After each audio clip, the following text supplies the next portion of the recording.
Shalom, shalom mes frères et sœurs, voici la deuxième vidéo dont je vous parlais dans le premier. Nous allons le visionner ensemble et je vais le commenter ensemble avec vous. Bien évidemment que je vais utiliser la parole de Dieu pour corriger là où il y a des incohérences, là où il y a des hérésies. Alors soyez prêts pour suivre encore ensemble avec moi ça. Des choses dangereuses qui peuvent choquer vos frères adventistes, évangéliques ou même les témoins de Jéhovah. Vous dites que Marie n'a jamais commis de péché, que Marie, alors que tout homme qui vient au monde, tout homme qui vient au monde avec le péché. Tout homme vient au monde avec le péché. C'est ça. Oui. C'est bien ça. Hein? Tout homme vient au monde avec le péché. Avec le péché. Pourquoi vous dites que Marie, elle, n'avait pas de péché? Alors, vous avez dit une phrase là que je risque de choquer les frères adventistes, évangéliques, témoins de Jéhovah. Oui. Mais voyons, c'est eux qui doivent venir apprendre auprès de nous. Pourquoi moi je devrais être choqué? C'est plutôt ces églises-là qui doivent venir apprendre auprès de nous. Parce qu'ils ont la prétention de connaître la Bible, alors que c'est nous qui leur avons donné la Bible. Ils n'ont pas la tradition, ils ne connaissent pas certaines choses, et ils commencent à prêcher la parole de Dieu partout. Des aveugles qui conduisent des aveugles. La Bible est un livre dangereux. La Bible est un livre dangereux parce que la Bible répond à des codes. Vous savez, vous pouvez aujourd'hui démarrer un véhicule, ça ne veut pas dire que vous êtes un chauffeur. Il faut connaître le code de la route. Si vous ne connaissez pas le code de la route, vous ferez beaucoup d'accidents. Et dans ces églises, ces pasteurs pensent que le simple fait de lire la parole de Dieu suffit pour dire qu'on est devenu pasteur, qu'on peut enseigner les autres. Connaissent-ils le code de la route de la Bible? Par exemple, quand je dis que Marie n'a pas commis de péché, oui, ça les scandalise, mais parce qu'ils ne savent pas. Pourquoi je dis cela? Laissez-moi vous expliquer. Oui. C'est dans Luc chapitre 1, verset 28. L'ange vient voir Marie, lui dit, « Réjouis-toi, comblée de grâce, le Seigneur est avec toi. » Quand on n'a pas fait, par exemple, des études de grec biblique, on risque de faire même une fausse traduction. Par exemple, les témoins de Jéhovah ont traduit le mot « réjouis-toi » par « bonjour Marie ». Mais Marie n'a pas reçu un bonjour. Ce n'était pas bonjour. Le texte grec, c'est « kere ». « Kekari to mene, o kyrios metasu ». Ce que nous traduisons par « réjouis-toi, comblé de grâce, le Seigneur est avec toi ». Méditons sur ces trois phrases. L'ange dit « réjouis-toi ». Le texte dit que Marie est troublée par la salutation. Ce n'était donc pas un bonjour. Parce que si c'était un bonjour, comment peut-elle être troublée par la salutation? Et le texte dit que Marie entend la voix de l'ange qui lui parle. Alors que chez Zacharie, le texte dit que Zacharie vit l'ange et fut troublé. Zacharie est troublé par l'ange. Mais Marie n'est pas troublée par l'ange, mais par la salutation. Peut-être que ce n'était pas une apparition. Peut-être que Marie entendait une voix, mais n'avait pas vu l'ange. Je dis c'est une opinion théologique. Donc ici, on voit bien que Marie est troublée par la salutation. Ça ne pouvait pas être qu'un bonjour. Et on dit que c'est kéré, réjouis-toi. C'est du grec. Mais Marie est une femme juive. Comment pouvait-elle entendre le grec? Et là, je vais raconter une chose encore chez nos pasteurs. C'est que le texte de Luc est un texte historique. Mais c'est aussi un texte théologisé. C'est-à-dire que Luc raconte une histoire vraie, mais en faisant une interprétation théologique. Son intention, c'est qu'il fait exprès d'écrire Kéré. Il se peut que Marie n'avait pas entendu Kéré puisqu'elle est juive. Elle n'est pas grecque. Mais c'est un texte historique puisque Luc, c'est Marie qui lui a raconté cette histoire. Et Luc met un peu de lui dans le texte en mettant le mot Kéré. Le mot Kéré, réjouis-toi, dans la Bible, ce mot n'est jamais employé. C'était employé dans l'Ancien Testament pour parler à la fille de Sion. Réjouis-toi, fille de Sion, voici que ton roi arrive. Personne dans la Bible n'avait été salué par le mot Kéré, réjouis-toi. Qu'est-ce que donc cela signifie? Cela signifie que Adam et Ève pleuraient parce que quand ils ont été refoulés du jardin d'Éden à cause du péché, Adam et Ève ont été expulsés du jardin d'Éden. Mais avec le kéré, réjouis-toi, cela veut dire que la Vierge reçoit la joie, que par cette salutation, Adam est relevé de sa chute. Par cette salutation, Ève ne peut plus pleurer.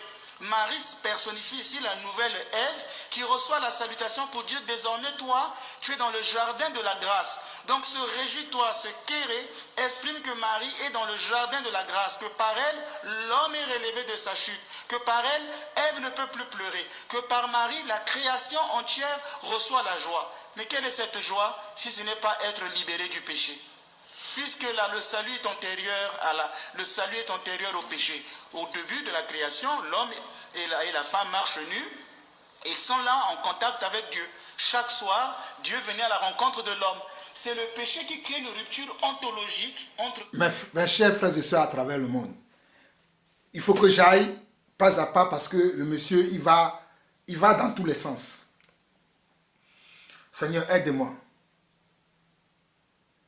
Il a dit que Marie, dans la question qu'on lui a posée, la question que le journaliste ou l'animateur de l'émission lui a posée, c'était de savoir pourquoi vous dites que Marie est sans péché. Vous voyez comment il va hors contexte, il va taper à gauche, droite, il va partout. On dit, pourquoi tu dis Marie est sans péché, n'a pas de péché? Il dit, parce que Marie a reçu une salutation particulière. Parce que Marie a reçu une salutation qui est différente de la salutation que Zacharie a reçue.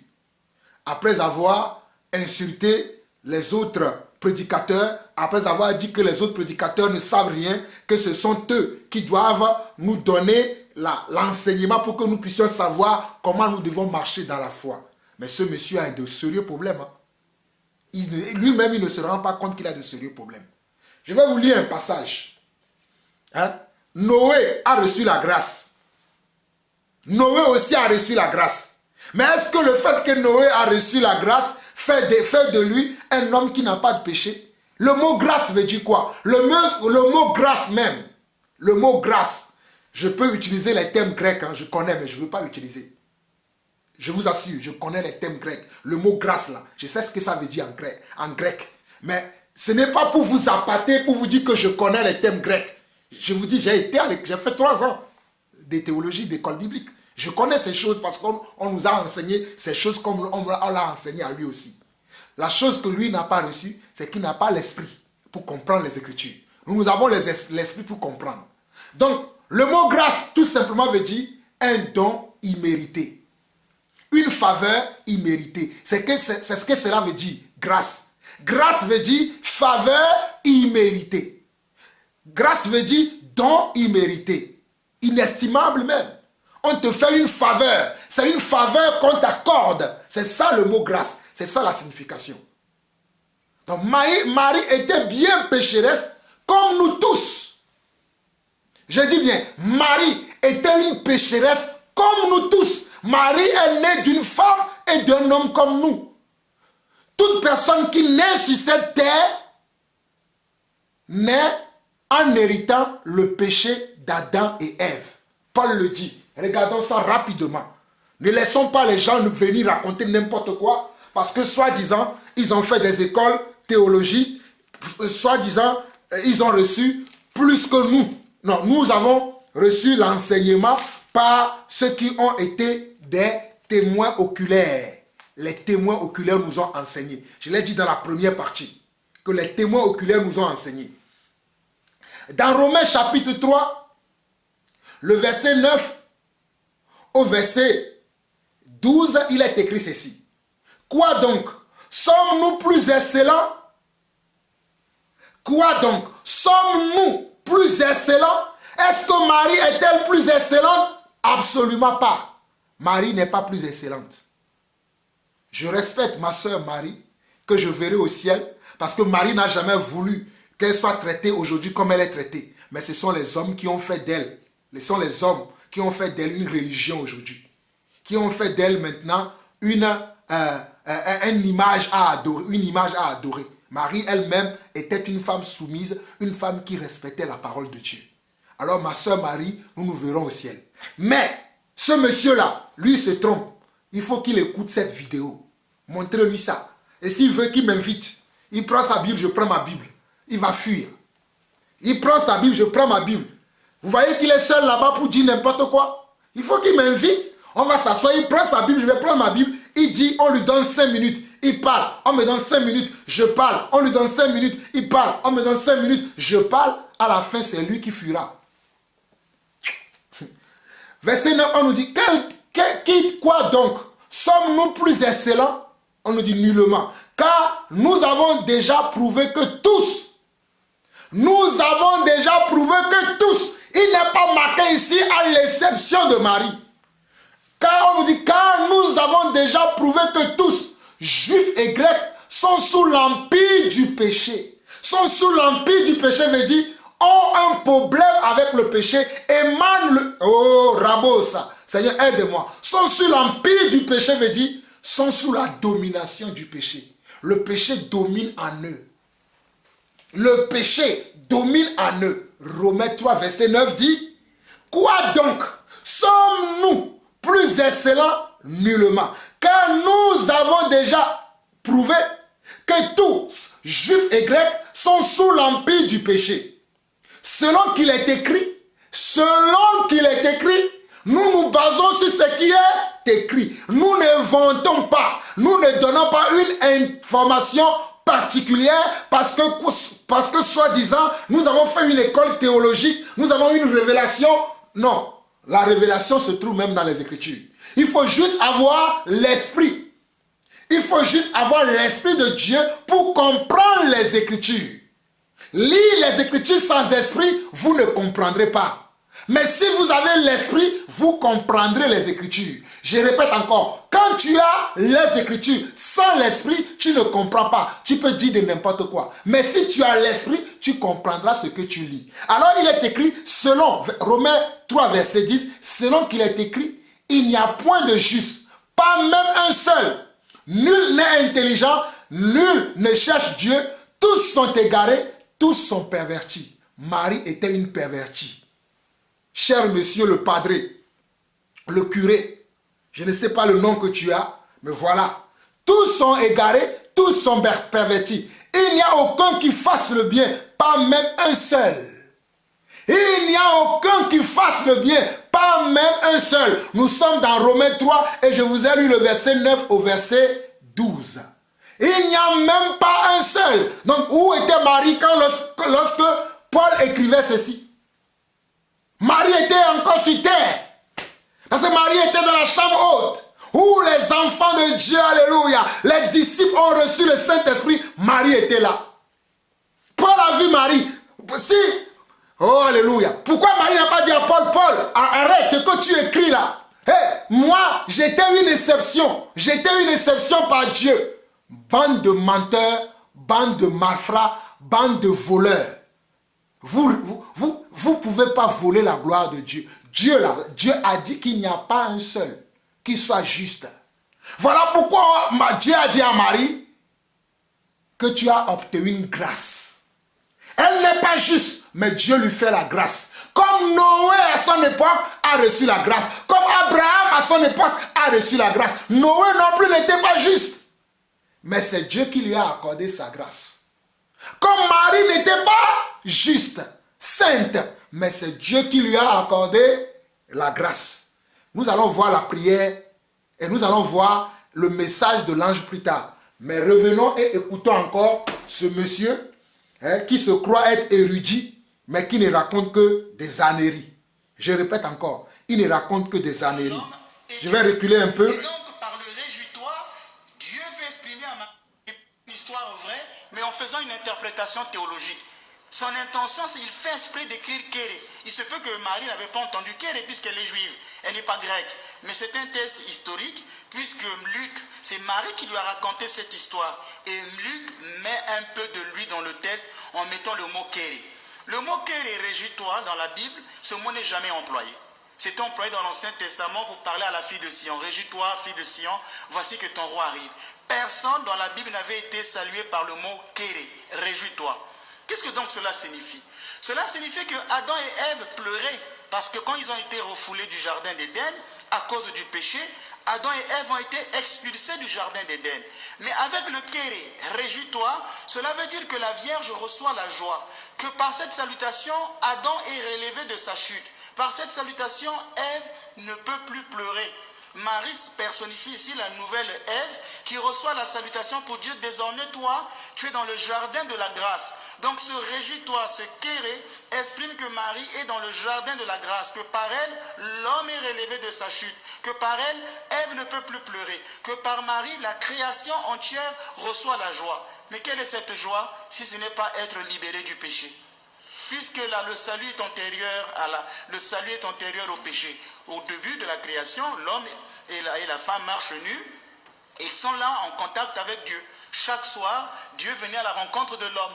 C'est le péché qui crée une rupture ontologique entre l'homme et Dieu. Et donc, par le réjouis-toi, Dieu veut exprimer à Marie que désormais, la grâce, elle est là. elle est première.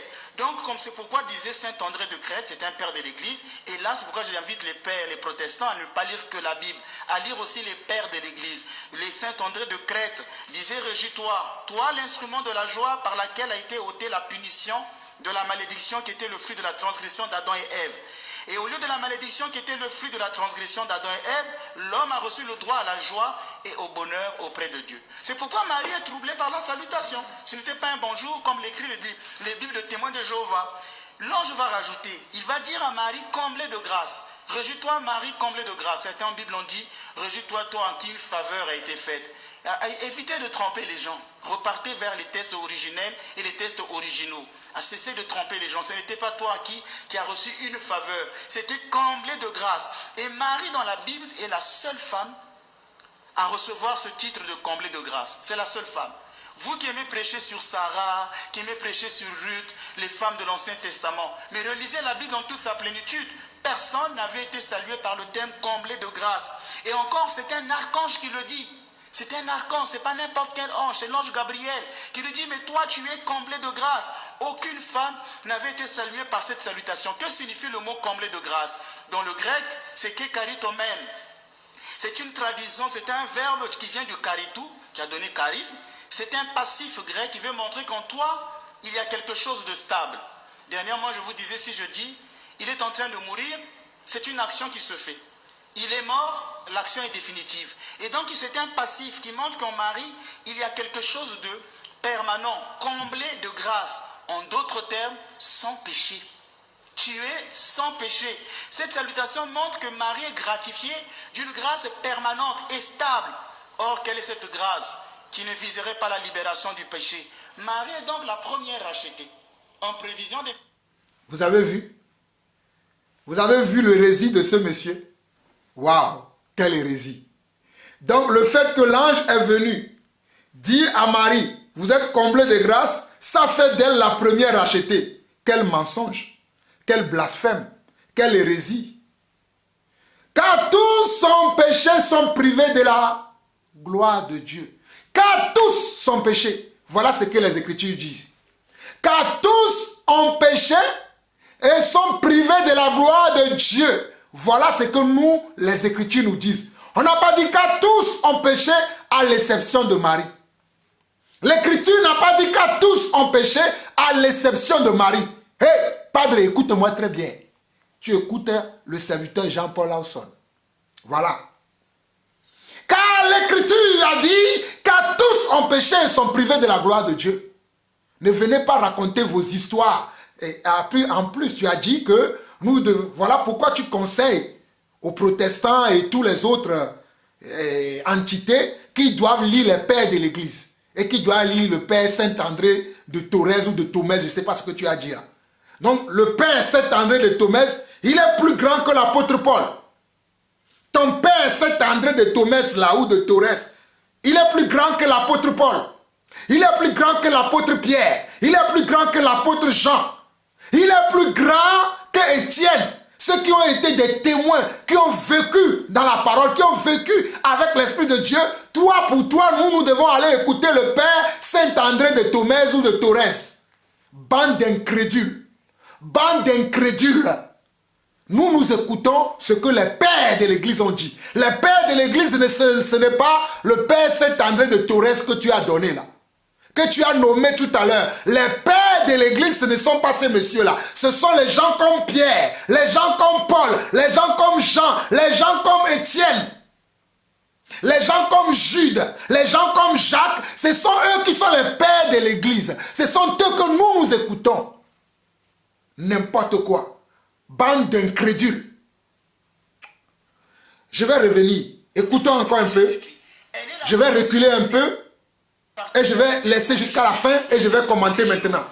Avec des détails bibliques. Qui a reçu une faveur. C'était comblé de grâce. Et Marie dans la Bible est la seule femme à recevoir ce titre de comblé de grâce. C'est la seule femme. Vous qui aimez prêcher sur Sarah, qui aimez prêcher sur Ruth, les femmes de l'Ancien Testament, mais relisez la Bible dans toute sa plénitude. Personne n'avait été salué par le terme comblé de grâce. Et encore, c'est un archange qui le dit. C'est un archange, ce n'est pas n'importe quel ange, c'est l'ange Gabriel qui lui dit, mais toi tu es comblé de grâce. Aucune femme n'avait été saluée par cette salutation. Que signifie le mot comblé de grâce? Dans le grec, c'est kekaritomène. C'est une traduction, c'est un verbe qui vient du karitou, qui a donné charisme. C'est un passif grec qui veut montrer qu'en toi, il y a quelque chose de stable. Dernièrement, je vous disais, si je dis, il est en train de mourir, c'est une action qui se fait. Il est mort, l'action est définitive. Et donc, c'est un passif qui montre qu'en Marie, il y a quelque chose de permanent, comblé de grâce. En d'autres termes, sans péché. Tu es sans péché. Cette salutation montre que Marie est gratifiée d'une grâce permanente et stable. Or, quelle est cette grâce qui ne viserait pas la libération du péché? Marie est donc la première rachetée, en prévision des mérites de Jésus-Christ. Elle est la première. C'est faux. Rachetée. Marie n'est pas encore rachetée. C'est faux. Tu as menti, monsieur. Parce que nous aussi, nous serons le peuple de rachetés. Donc Marie est la première des rachetés. Elle est au terme du chemin et nous sommes sur la route qui mène. Au point que dans le royaume des cieux, Marie-Madeleine, celle qui a été pardonnée du péché, et Marie, la mère de Jésus, celle qui a été la première rachetée, pourront se regarder au ciel comme deux sœurs et se dire, Marie, la grâce qui a fait de toi, qui fait que de toi que tu sois au terme du chemin, c'est la même grâce qui a fait que moi aussi je sois sur ce même chemin. Et donc au ciel, Marie sera non pas seulement notre mère, elle sera notre sœur. Les pères disent que la mère de Dieu est sans tache et n'a pas entretenu d'affection terrestre. Ce qui veut dire que toute sa vie, à cause de cette grâce d'être comblée de grâce, Marie n'a jamais commis aucun péché. C'est pourquoi dans l'église orthodoxe, on chante qu'elle est plus vénérable que les chérubins. Elle est incomparablement plus glorieuse que les séraphins. Mais quel blasphème! Gabriel est arrivé. Non mais attendez. Ce monsieur-là, vous écoutez ce qu'il raconte? Que Marie est sans péché? Mais quelle Bible as-tu lu? Quelle école théologique tu as fait? Alors, ce que je t'ai lu tout à l'heure, dans Romains, tu ne l'as pas entendu? Peut-être tu n'as pas entendu, je vais te lire Romains 5 alors. Je vais te lire Romains 5. Romains 5. Oh, alléluia. Romains 5 à partir du verset 16 dit ceci. Il n'en a pas du don comme de ce qui est arrivé par un seul qui a péché. Car c'est après une seule offense que le jugement est devenu condamnation, tandis que le don gratuit devient justification après plusieurs offenses. Verset 17. Si par l'offense d'un seul, la mort a régné par lui seul, à plus forte raison, ceux qui reçoivent l'abondance de la grâce et du don de la justice régneront-ils dans la vie par Jésus-Christ lui seul. Verset 18. Ainsi donc, comme par une seule offense, la condamnation a atteint tous les hommes. Par une seule offense. Quelle offense? Le péché d'Adam et Ève. Par leur offense, par leur péché, la condamnation a atteint tous les hommes. Je ne connais pas par détail toute la génération qui a suivi avant l'année. Si on veut compter depuis Adam jusqu'à Marie, le nombre de générations qui a suicidé, je ne connais pas le nombre exact parce que cela n'est pas nécessaire. Mais je sais, selon les Écritures, que à cause du péché d'Adam et Ève, Marie était une femme pécheresse parce que les Écritures le disent. Et nous croyons aux Écritures, nous ne croyons pas au Père Saint-André de Thorez ou de Thomèse. Il est écrit, ainsi donc, nous sommes dans Romains 5, le verset 18, ainsi donc, comme par une seule offense, la condamnation a atteint tous les hommes, de même par un seul acte de justice, la justification qui donne la vie s'étend à tous les hommes. Pas la justification de qui? De Jésus.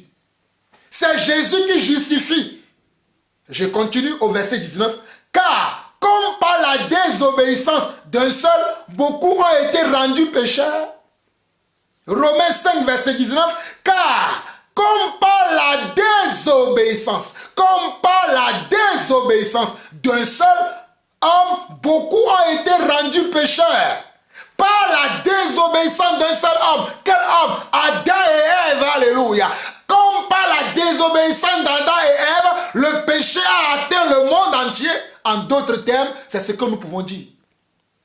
Par la désobéissance d'Adam et Ève, le péché a atteint le monde entier. Mais le monsieur là me vient de dire que Marie est sans péché. Mais tu es un menteur.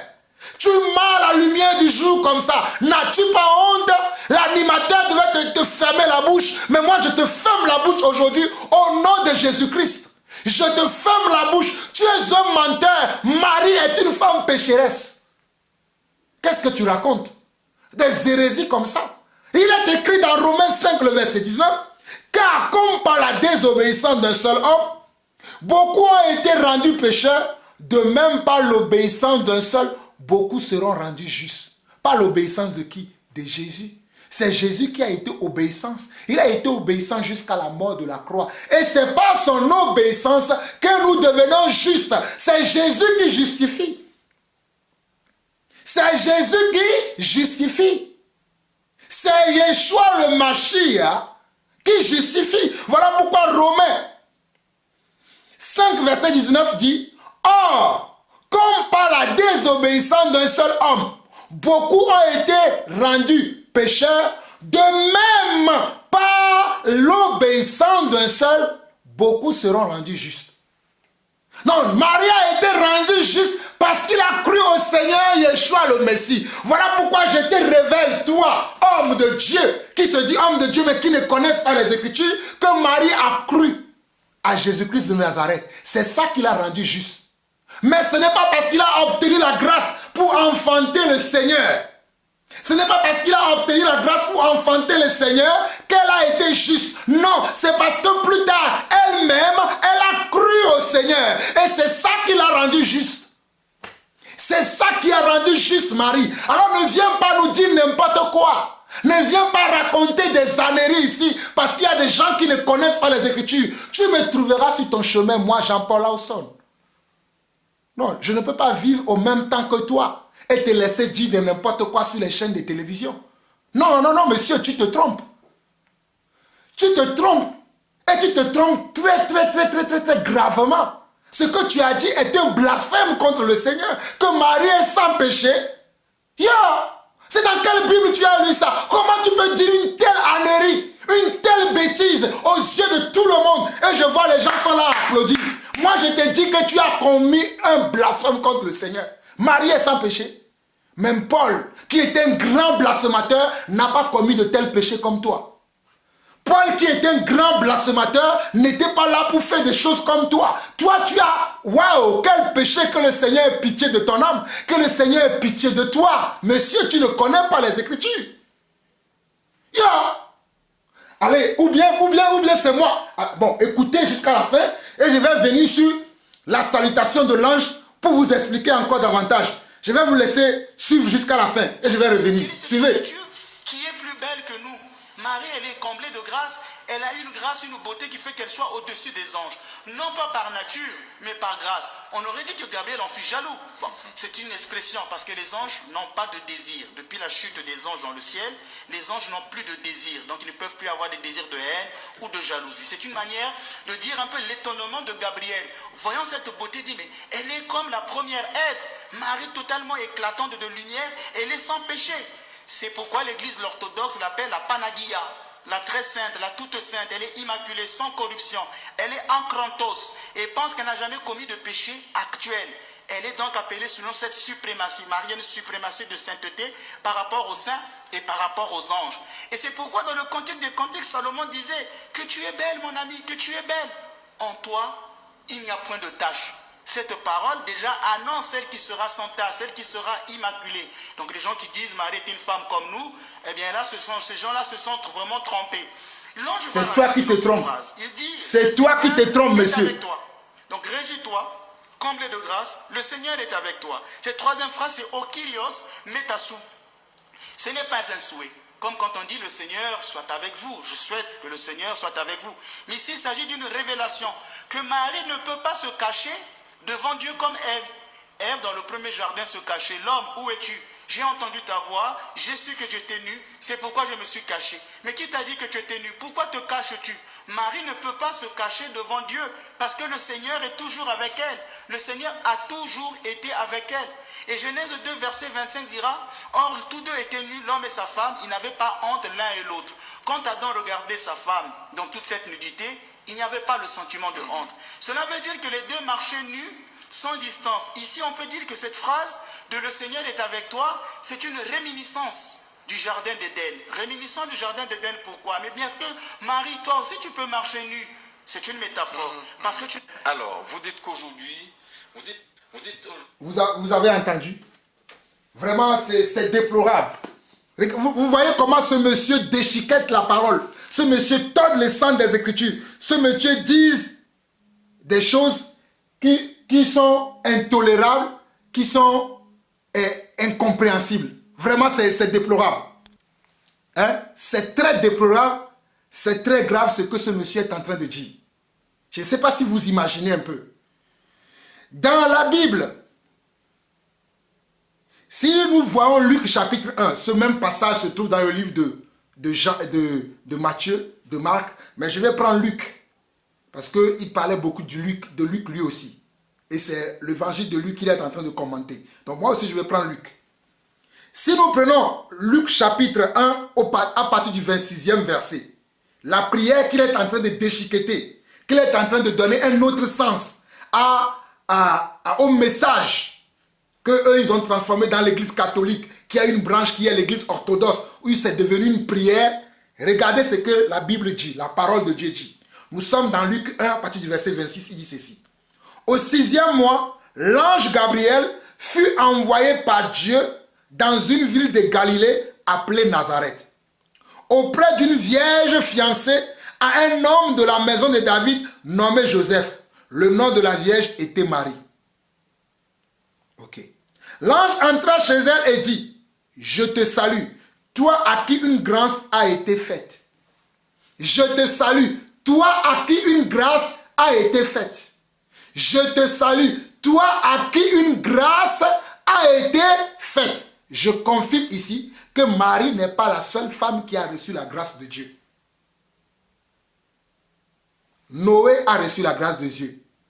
Vous connaissez Noé? Enoch a reçu la grâce de Dieu. Il a même été enlevé. Noé a reçu la grâce de Dieu. Abraham a reçu la grâce. Même Moïse a reçu la grâce de Dieu. Mais continuons. Il dit, et j'ai dit que la grâce est une faveur imméritée. Il dit non, ne dites pas que c'est la faveur. Grâce, c'est... Le mot grâce veut dire, on te gracie de quelque chose. On te fait une faveur de. Faveur de. On te fait un don de. On te donne une mérite que tu n'as. On te donne une mérite que normalement que tu n'as pas. C'est pour ça que c'est une grâce. On te donne une mérite que normalement tu ne devrais pas avoir. Voilà pourquoi c'est une grâce. Ne jouons pas sur les mots. C'est une grâce parce qu'on te donne une faveur, on te donne un don, on te donne une place que normalement tu ne devrais pas avoir. Mais on te fait une grâce, on te fait une faveur. Voilà, ne jouons pas sur les mots. Je continue. Verset 28. L'ange entra chez elle et dit, je te salue, toi à qui une grâce a été faite. Le Seigneur est avec toi. Troublée par cette parole, Marie se demanda ce que pouvait signifier une telle signification. Mais c'est normal qu'elle soit troublée. Vous savez pourquoi elle était troublée? Parce qu'elle savait qu'elle était une pécheresse. Oh, Marie savait qu'elle était une pécheresse. Mais dis-moi qui suis une pécheresse. Comment se fait-il que le Seigneur pose ses yeux sur moi? Alléluia. That is the revelation. Voilà pourquoi Marie était troublée. Marie était troublée parce qu'elle savait qu'elle était une femme pécheresse et qu'elle ne méritait pas la grâce du Seigneur. Mais le Seigneur dira, alléluia, le Seigneur dira dans Romains chapitre 9, voilà, les gens vont me dire, mais pourquoi tu dis ça? Parce que le Seigneur fait comme il veut. Le Seigneur est souverain, il fait comme il veut. Il n'a pas besoin de mes opinions, il n'a pas besoin de tes opinions. S'il décide d'accorder sa grâce au plus méchant des méchants sur la terre, c'est lui qui a décidé. Quel est ton problème là-dedans? S'il décide d'accorder sa faveur au plus misérable des misérables des hommes sur la terre, c'est lui qui a décidé. Quelle est ta grâce là-dedans? Marie était troublée parce qu'elle savait qu'elle était une pécheresse. Elle connaissait sa situation. Voilà pourquoi elle s'est dit, waouh, pourquoi dans cet état, le Seigneur daigne poser ses regards sur moi? Oh, moi qui suis une femme pécheresse, qui est née d'un homme et d'une femme, qui est aussi issue, comme on l'a vu dans Romains 5, le verset 19, qui est aussi pécheresse, comment Dieu a pu poser ses regards sur moi. Avant de continuer le reste de la lecture, je vais vous montrer dans Romains chapitre 9 ce que Dieu dit. Ce que Dieu dit pour ceux qui aiment nous contredire, que nous disons n'importe quoi. Dans Romains chapitre 9, verset 14 au verset 20, il est dit ceci. Que dirons-nous donc? Y a-t-il un Dieu de l'injustice? Que dirons-nous donc? Y a-t-il un Dieu de l'injustice? Pourquoi Dieu va accorder une grâce imméritée à Marie, mais pas à toutes les autres femmes, pas à tous les autres hommes, pas à tout le monde? Donc, en faisant cette action, y a-t-il de l'injustice en Dieu? Voilà pourquoi cette écriture est écrite dans la Bible. Il est dit, y a-t-il un Dieu de l'injustice? Loin de là. Car il a dit à Moïse, je ferai miséricorde à qui je fais miséricorde et j'aurai compassion de qui j'ai compassion. En d'autres mots, grâce veut dire encore miséricorde. Grâce veut dire encore, c'est le synonyme de grâce à son synonyme, c'est la miséricorde. C'est la miséricorde. Oui, je te le dis, Padre. Je continue. Verset 16. Ainsi donc, cela ne dépend ni de celui qui veut, ni de celui qui court, mais de celui qui fait miséricorde. Car l'Éternel dit à Pharaon, je t'ai suscité à dessein pour montrer en toi ma puissance et afin que mon nom soit publié par toute la terre. Vous voyez? Je continue. Ainsi, il fait miséricorde à qui il veut et il endurcit qui il veut. Tu me diras, pourquoi blâme-t-il encore? Je vous ai prévenu. Tu me diras, pourquoi blâme-t-il encore? Car qui est-ce qui résiste à sa volonté? Ô homme, toi plutôt, qui es-tu pour contester avec Dieu? Le vase d'argile dira-t-il à celui qui l'a formé, pourquoi m'as-tu formé ainsi? Le vase d'argile dira-t-il à celui qui l'a formé, pourquoi m'as-tu formé ainsi? C'est-à-dire, si quelqu'un qui est ceux qui fabriquent des assiettes, leur nom m'échappe. Hein, il a fait une assiette creuse et une assiette plate. L'assiette plate va dire, pourquoi moi tu m'as formé plate et l'autre tu l'as fait creuse? Parce que c'est celui qui fabrique, qui fait ce qu'il veut. Il donne la forme qu'il veut. Donc Dieu fait grâce à qui il veut. Dieu donne miséricorde à qui il veut. Et Dieu endurcit qui il veut. Ne me posez pas la question pourquoi il est comme ça. Je vous ai montré dans les Écritures. Il fait comme il veut. Alors si nous revenons à la salutation de l'ange à Marie ici, nous étions au verset 28. L'ange entra chez elle et dit, je te salue, toi à qui une grâce a été faite. Le Seigneur est avec toi. Troublée par cette parole, Marie se demande ce que pouvait signifier une telle salutation. Je vous dis parce qu'elle connaissait sa nature. Elle savait qui elle était. Elle savait qu'elle était une femme pécheresse. Et Marie n'était pas la seule personne qui est troublée lorsque le Seigneur te donne une faveur. Lorsque le Seigneur te donne une faveur, beaucoup de gens sont souvent troublés. Je vais vous lire quelque chose qui s'est passé aussi avec le prophète Ésaïe, rapidement. Prophète Ésaïe, avant de revenir dans le livre de Luc, je vais vous lire quelque chose qui s'est passé avec le prophète Ésaïe, puisque le monsieur là veut nous blaguer. Nous, on connaît les Écritures, on ne peut pas nous tromper. Ésaïe, je vais vous lire Ésaïe rapidement. Ésaïe chapitre 6, je crois que mes souvenirs sont bons, mais je vais vous lire ça rapidement afin que vous sachiez qu'il y a des gens qui sont troublés lorsqu'ils voient la manifestation de Dieu dans leur vie d'une manière spéciale. Regardez, dans Ésaïe chapitre 6, je vais lire du verset 1 au verset 10. Il dit ceci. L'année de la mort de roi Osias, je vis le Seigneur assis sur un trône très élevé et les pans de sa robe remplissaient le temple. Des séraphins se tenaient au-dessus de lui. Ils avaient chacun 6 ailes dont ils se couvraient la face, 2 dont ils se couvraient les pieds et 2 dont ils se servaient pour voler. Ils criaient l'un à l'autre et disaient, Saint, Saint, Saint est l'Éternel des armées, toute la terre est pleine de sa gloire. Les portes furent ébranlées dans leur fondement par la voix qui retentissait et la maison se remplit de fumée. Alors je dis, regardez ici, verset 5.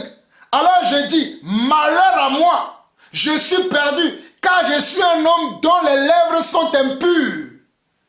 Ésaïe connaissait son état. Le Seigneur se révèle à lui. Il voit le Seigneur dans sa majesté. Alléluia. Il voit le Seigneur Dieu Yeshua Mashiach. Oh, Rabo Saïkarama. Sois élevé, Seigneur. Il voit le Seigneur notre Dieu dans sa majesté, dans sa comment? Dans sa sainteté. Et il fut troublé. Il dit, waouh, comment moi qui suis un homme pécheur, je puisse accéder à ce spectacle. Esaïe était conscient que parce qu'il était un homme pécheur, il ne pouvait pas avoir accès à ce spectacle. Esaïe le savait. Comme Marie aussi fut troublée. C'est la même chose. Je continue, vous allez comprendre. Verset 5 d'Esaïe 6. Alors je dis, malheur à moi, je suis perdu car je suis un homme dont les lèvres sont impures. J'habite au milieu d'une peuple dont les lèvres sont impures et mes yeux ont vu le roi l'Éternel des armées. Et mes yeux ont vu le roi l'Éternel des armées. C'est là la grâce que Esaïe a obtenue parce qu'il était un homme imparfait. Parce que Dieu dit que personne ne peut accéder à sa présence parce que dans la présence de Dieu, les pécheurs ne peuvent pas avoir accès à la présence de Dieu. Monsieur le curé, monsieur le padré, aucun pécheur ne peut avoir accès à la présence de Dieu si Dieu ne te donne la miséricorde, ne te donne la grâce. Si Dieu ne te gratifie, tu ne peux pas accéder à sa grâce. Tu ne peux pas accéder à sa présence plutôt. Tu ne peux pas accéder, comment? Dans son royaume, s'il ne te donne pas sa grâce. Voilà pourquoi Esaïe dit, au verset 5, alors je dis, malheur à moi, je suis perdu, car je suis un homme dont les lèvres sont impures. J'habite au milieu d'un peuple dont les lèvres aussi sont également impures. Et mes yeux ont vu le roi des rois, l'Éternel des armées.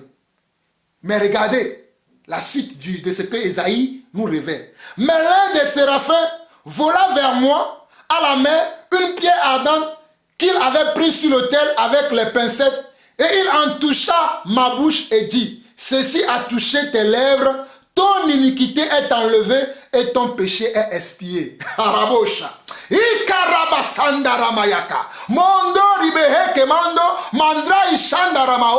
Seigneur, sois béni pour ta parole, car ta parole est une lampe sur nos sentiers, ta parole est une lumière sur nos sentiers. Je ferme maintenant la bouche à ce prédicateur de mauvaise langue qui se croit être un prédicateur véridique. Au nom de Jésus, je lui ferme maintenant la bouche afin qu'il arrête d'annoncer des faussetés au peuple. Il est écrit ici, regardez, Ésaïe chapitre 6, verset 6 au verset 7. Mais l'un des séraphins vola vers moi, tenant à la main une pierre ardente qu'il avait prise sur l'autel avec des pincettes. Et il en toucha ma bouche et dit, ceci a touché tes lèvres. Ton iniquité est enlevée et ton péché est expié. C'est ça qui a permis à ce que Ésaïe puisse tenir dans la présence de Dieu. Sinon, il sera mort. Aucun homme sur cette terre rempli de péché ne peut voir Dieu et rester vivant. C'est écrit dans les Écritures. Il ne pourra jamais rester vivant. Mais pour que tu restes vivant, il faut que tu sois enveloppé de la sainteté de Dieu. Il faut que tu sois enveloppé, alléluia, de la magnificence de Dieu. Il faut que tu sois enveloppé de la gloire de Dieu. Voilà pourquoi Dieu a permis que l'ange puisse aller prendre comment? Oh, cette pierre pour toucher les lèvres d'Ésaïe afin d'expier son péché pour que Ésaïe puisse être saint. Pour que Ésaïe puisse être sans péché devant lui, juste pour un instant. Tu comprends maintenant les Écritures? Donc arrêtez de dire n'importe quoi aux gens. Et le verset 8 dit, j'entendis la voix du Seigneur, qui enverrai-je et qui marchera pour nous? Je répondis, me voici, envoie-moi. Parce que le péché a été ôté, il peut maintenant entendre la voix de Dieu et Dieu va pouvoir l'envoyer. Je vous laisserai lire la suite. Je reviens à Luc chapitre 1, là où nous étions, pour vous dire que c'est très important que nous comprenions les Écritures. Nous étions au verset 29 quand le Seigneur a permis que je puisse vous montrer que la même scène que Marie est en train de vivre, que cet homme-là est en train de dire qu'elle est la seule femme qui a vécu ça. D'autres personnes, il y a plusieurs exemples dans la Bible. C'est parce que je ne veux pas que ma vidéo soit longue. Sinon, je peux vous montrer plusieurs exemples de ce que Marie est en train de vivre. Mais on appelle ça une miséricorde, une faveur, une grâce, un don de Dieu. Je continue. Verset 29. Trouvé par cette parole, Marie se demandait ce que pouvait signifier une telle salutation. L'ange lui dit, ne crains point, Marie, car tu as trouvé grâce devant Dieu. Vous voyez, de la même manière que Marie craignait, c'est de la même manière que Esaïe aussi a dit, malheur à moi, mes yeux ont vu le Seigneur. Malheur à moi, mes yeux ont vu le Saint des Saints. Ici aussi, l'ange va le rassurer pour dire, Marie, ne crains point. Alléluia. Car tu as obtenu faveur. La même grâce, la même miséricorde. Esaïe aussi l'a reçu. Ne nous dis pas qu'il n'y a personne d'autre. Tu as parlé des femmes. Pour extrapoler un peu. Il y a plusieurs personnes. Il y a eu des femmes qui ont reçu la grâce de Dieu aussi. J'ai dit, je ne veux pas que la vidéo soit longue. Sinon, je suis capable de te montrer tout ça. On continue. Verset 30. L'ange lui dit, ne crains point, Marie, car tu as trouvé grâce devant Dieu. Et voici la grâce qu'il a obtenue. Voici le terme de la grâce. Voici comment le terme de la grâce. La grâce que, oh alléluia, que Esaïe a obtenue, c'est qu'il devait être un messager. Dieu devait l'envoyer lui en tant que messager pour accomplir une mission particulière. Il te confier une mission. Hey, tu as été à l'école théologique, mais tu es vide de sens. Tu n'as aucune intelligence spirituelle dans la tête. Écoute-moi très bien. Hey, écoute-moi très bien. Je suis Jean-Paul Lawson, l'apôtre du Seigneur Dieu. Tu as été à l'école théologique, mais tu n'as aucune intelligence spirituelle. Tu es dépourvu d'intelligence. Tu n'as aucune sagesse spirituelle. Écoute-moi très bien. Viens t'asseoir, tu vas écouter la vraie parole. Nous avons l'Esprit de Dieu. C'est l'Esprit qui doit t'enseigner la parole. Ce n'est pas l'école théologique qui doit t'enseigner. Celui qui obtient la grâce de Dieu a pour rôle d'accomplir une mission. Je te répète encore, celui qui obtient la grâce de Dieu a pour rôle d'accomplir une mission. Et la grâce qu'Esaïe avait reçue à l'époque, c'était qu'il devait être un messager, un prophète qui devait entendre des messages de Dieu et venir donner au peuple. Voilà ce que Marie, lui, devait faire. La mission de la grâce que Dieu lui a donnée, c'est ça que je vais te lire maintenant pour que tu comprennes que tu es complètement à côté de la plaque. Il dit ici au verset 31. Et voici, tu deviendras enceinte, et tu enfanteras un fils, et tu lui donneras le nom de Jésus. Il sera grand et sera appelé fils du Très-Haut. Et le Seigneur Dieu lui donnera le royaume de David, son père. Il régnera sur la maison de Jacob éternellement, et son règne n'aura point de fin. Et regardez verset 34, c'est que Marie répond. Voilà pourquoi je vous dis que Marie, c'est ma sœur. Marie n'a jamais été une rebelle. Marie n'a jamais été comment? Une rebelle comme l'église catholique et les églises orthodoxes font d'elle aujourd'hui une rebelle. Quelqu'un qui se rebelle contre Dieu. Quelqu'un qui veut être à la place de Dieu. Marie n'a jamais fait ça. Marie était une femme respectueuse. Marie était une femme soumise. Verset 34, Marie dit à l'ange, comment cela se fera-t-il puisque je ne connais point d'homme? Regarde. Puisque je ne connais pas d'homme, l'ange lui répond, le Saint-Esprit viendra sur toi, et la puissance du Très-Haut te couvrira de son ombre. C'est pourquoi le Saint-Enfant qui naîtra de toi sera appelé fils de Dieu. Voici, Élisabeth, ta parente, a conçu elle aussi un fils en sa vieillesse. Et celle qui était appelée stérile est dans son 6e mois. Car rien n'est impossible à Dieu. Regardez verset 38. Car rien n'est impossible à Dieu par rapport à sa cousine qui était une femme stérile, mais qui va faire naître plus tard le prophète Jean le Baptiste qui a précédé Jésus-Christ notre Seigneur. Donc le verset 38, Marie va répondre ceci. Marie va dire, je suis la servante du Seigneur, qu'il me soit fait selon ta parole, et l'ange la quitta. Marie va répondre, je suis la servante du Seigneur, qu'il me soit fait selon ta parole, et l'ange la quitta. En quoi cela parle du péché? En quoi cela veut dire que Marie n'a jamais péché? En quoi cela veut dire que Marie a été une femme sans péché? Bande d'incrédules, bande de menteurs. Vous tordez les sangs des Écritures, vous allez mourir si vous ne vous repentez pas. Si vous ne revenez pas à la vraie doctrine que les vrais apôtres, les vrais témoins du Seigneur ont enseigné, vous allez périr, je vous le dis. On ne se moque pas de Dieu. Ce qu'un homme aura semé, il la moissonnera. Tu fais de Marie, Marie immaculée. Mais Marie est immaculée, immaculée de conception. Ah bon? Marie est immaculée de conception? Où as-tu vu ça? Dans quelle Bible tu as lu ça? Dans quel livre tu as vu ça?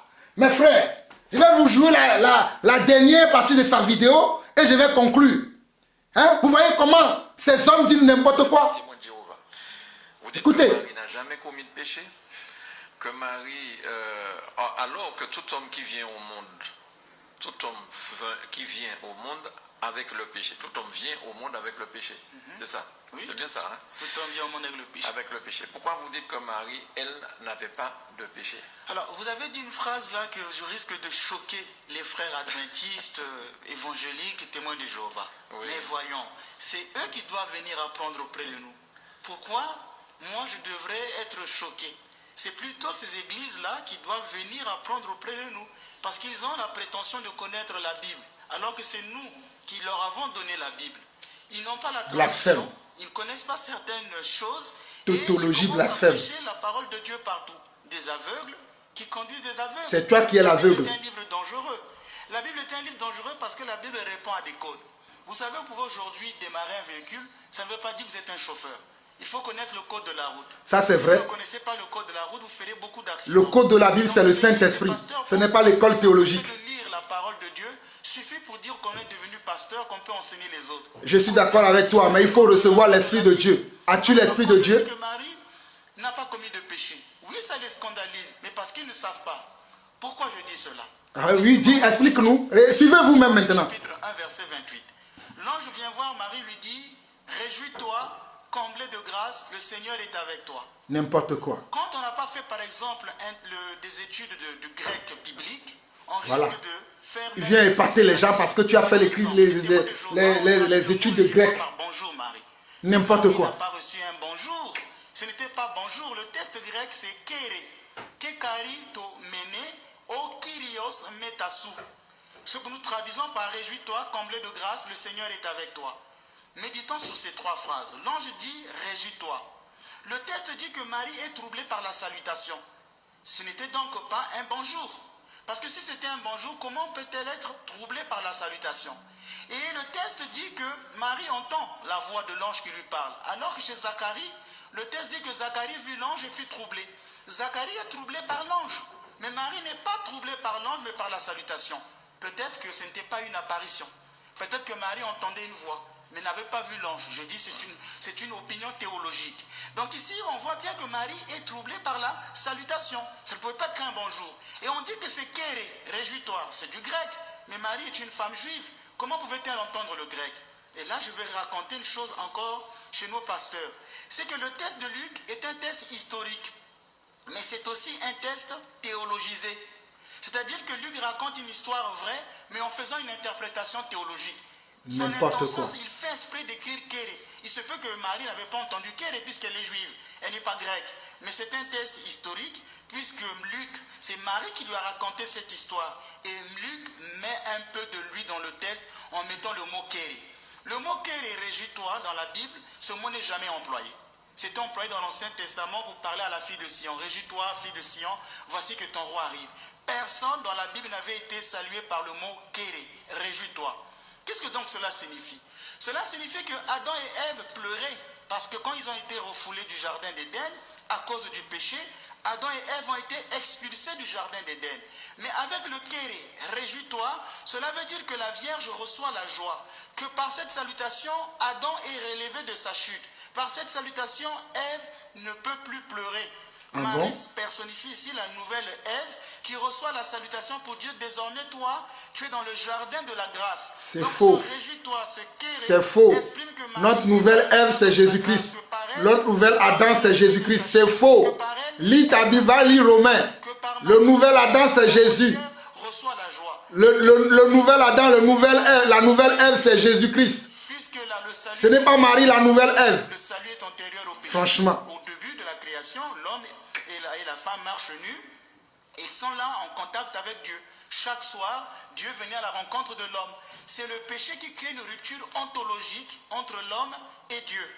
Et donc, par le réjouis-toi, Dieu veut exprimer à Marie que désormais, la grâce, elle est là. Elle est première. Donc, comme c'est pourquoi disait Saint André de Crète, c'est un père de l'Église, et là, c'est pourquoi j'invite les pères, les protestants, à ne pas lire que la Bible, à lire aussi les pères de l'Église. Les Saint André de Crète disait... Voilà, Saint André de Crète. L'instrument de la joie par laquelle voilà, c'est ça ce que vous lisez. Saint André de Crète est plus important que Pierre, est plus important que Jean, est plus important que Paul, est plus important qu'Étienne, qui ont donné les témoignages vivants de la parole. Vraiment, bande d'incrédules.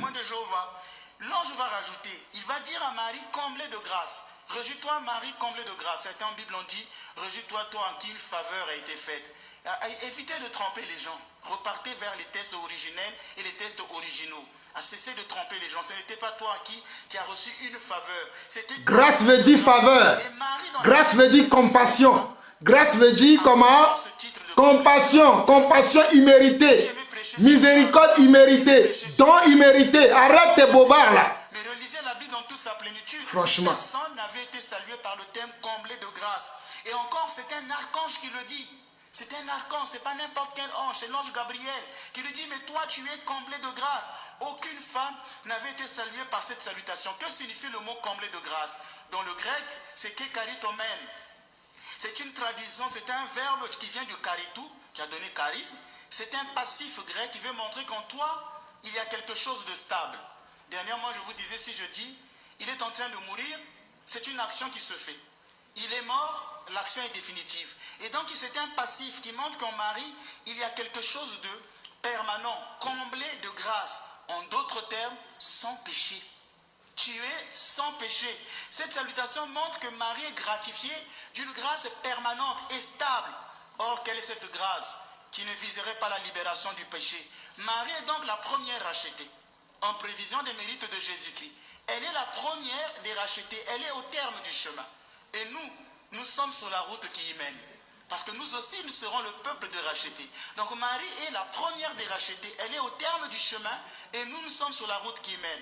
Au point que dans le royaume des cieux, Marie-Madeleine, celle qui a été pardonnée du péché, et Marie, la mère de Jésus, celle qui a été la première rachetée, pourront se regarder au ciel comme deux sœurs et se dire, Marie, la grâce qui a fait de toi, qui fait que de toi que tu sois au terme du chemin, c'est la même grâce qui a fait que moi aussi je sois sur ce même chemin.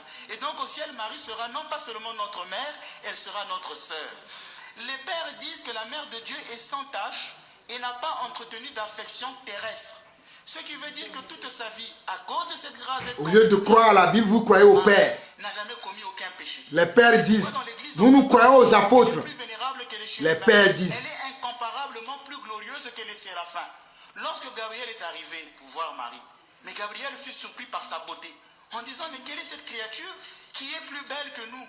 Marie, elle est comblée de grâce, elle a une grâce, une beauté qui fait qu'elle soit au-dessus des anges. Non pas par nature, mais par grâce. On aurait dit que Gabriel en fut jaloux. Bon, c'est une expression, parce que les anges n'ont pas de désir. Depuis la chute des anges dans le ciel, les anges n'ont plus de désir. Donc ils ne peuvent plus avoir des désirs de haine ou de jalousie. C'est une manière de dire un peu l'étonnement de Gabriel. Voyant cette beauté, dit, mais elle est comme la première Ève. Marie totalement éclatante de lumière, elle est sans péché. C'est pourquoi l'église orthodoxe l'appelle la Panagia, la très sainte, la toute sainte. Elle est immaculée, sans corruption. Elle est akrantos et pense qu'elle n'a jamais commis de péché actuel. Elle est donc appelée selon cette suprématie, marienne suprématie de sainteté par rapport aux saints et par rapport aux anges. Et c'est pourquoi dans le Cantique des Cantiques, Salomon disait que tu es belle mon ami, que tu es belle. En toi, il n'y a point de tache. Cette parole déjà annonce celle qui sera sans tache, celle qui sera immaculée. Donc les gens qui disent Marie est une femme comme nous, eh bien là, ces gens-là se sont vraiment trompés. L'ange va rajouter notre phrase. Il dit, le Seigneur est avec toi. Donc réjouis-toi, comblé de grâce, le Seigneur est avec toi. Cette troisième phrase, c'est O Kyrios metasou. Ce n'est pas un souhait. Comme quand on dit le Seigneur soit avec vous. Je souhaite que le Seigneur soit avec vous. Mais ici, il s'agit d'une révélation. Que Marie ne peut pas se cacher devant Dieu comme Ève. Ève, dans le premier jardin, se cachait. L'homme, où es-tu? J'ai entendu ta voix, j'ai su que tu étais nu, c'est pourquoi je me suis caché. Mais qui t'a dit que tu étais nu? Pourquoi te caches-tu? Marie ne peut pas se cacher devant Dieu parce que le Seigneur est toujours avec elle. Le Seigneur a toujours été avec elle. Et Genèse 2, verset 25 dira, or tous deux étaient nus, l'homme et sa femme, ils n'avaient pas honte l'un et l'autre. Quand Adam regardait sa femme dans toute cette nudité, il n'y avait pas le sentiment de honte. Cela veut dire que les deux marchaient nus sans distance. Ici, on peut dire que cette phrase de le Seigneur est avec toi, c'est une réminiscence du jardin d'Éden. Réminiscence du jardin d'Éden, pourquoi? Mais bien sûr, Marie, toi aussi tu peux marcher nu. C'est une métaphore. Parce que tu... Alors, vous dites qu'aujourd'hui... Vous voyez, mes chers frères et sœurs à travers le monde, vous voyez comment les gens qui ne connaissent pas les Écritures, c'est ainsi qu'ils arrivent à vous baratiner, à vous remuer le cerveau et vous commencez à les suivre. Il a dit, oui, oh, Seigneur, pardonne cet homme. Il a dit, le Seigneur lui a dit, et il a dit que l'ange lui a dit, le Seigneur est avec toi. Le Seigneur n'a-t-il pas dit à Josué chapitre 1, le Seigneur n'a-t-il pas dit aussi à Josué que je serai avec toi? Le Seigneur n'a-t-il pas dit à Moïse qu'il serait avec lui? Le Seigneur n'a-t-il pas dit à Abraham qu'il serait avec lui? Toutes les promesses que le Seigneur a fait à tous ses serviteurs, à tous ceux qu'il a appelés pour le servir, le Seigneur était toujours avec toutes ces personnes.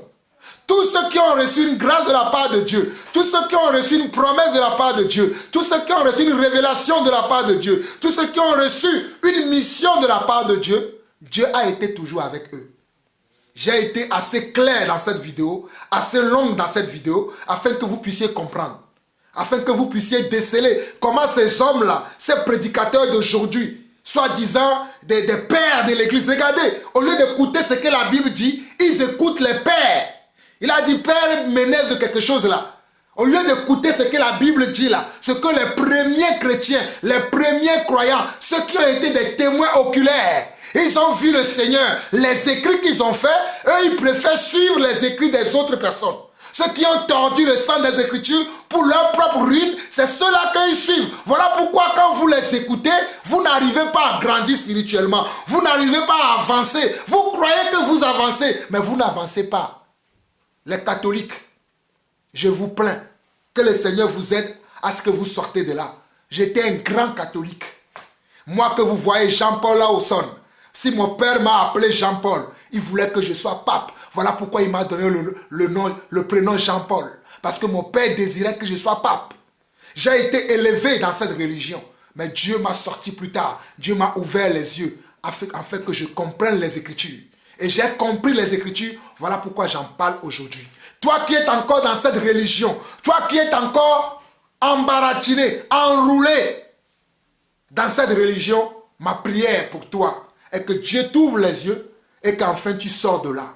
Il est temps que tu sors de là. Ne reste pas dans ce mensonge. Ne reste pas dans cette hérésie. Ne reste pas dans ce blasphème d'église qui trompe tous ces adeptes, qui trompe tous ces croyants. Mais relève-toi, lève-toi et Christ t'éclairera. Lève-toi, toi qui m'entends. Lève-toi, toi qui vas recevoir ce message, cette vidéo. Lève-toi et Christ t'éclairera. Ne demeure pas éternellement dans cette religion. Sinon, si tu meurs dans cette religion, tu ne verras pas le Seigneur. Car cette religion n'est pas de Dieu. Cette église, Dieu ne le connaît pas. Voilà pourquoi vous regardez ce que cet homme enseigne et ce que la parole dit, c'est une contradiction. Dieu ne se contredit pas. Dieu est le même hier, il est le même aujourd'hui et il est le même éternellement. Que Dieu vous aide. C'est lui seul qui peut nous aider. C'est lui qui m'a aidé. C'est lui qui aide tous nos frères et sœurs à travers le monde. Il est capable de t'aider, mais il faut que tu t'humilies.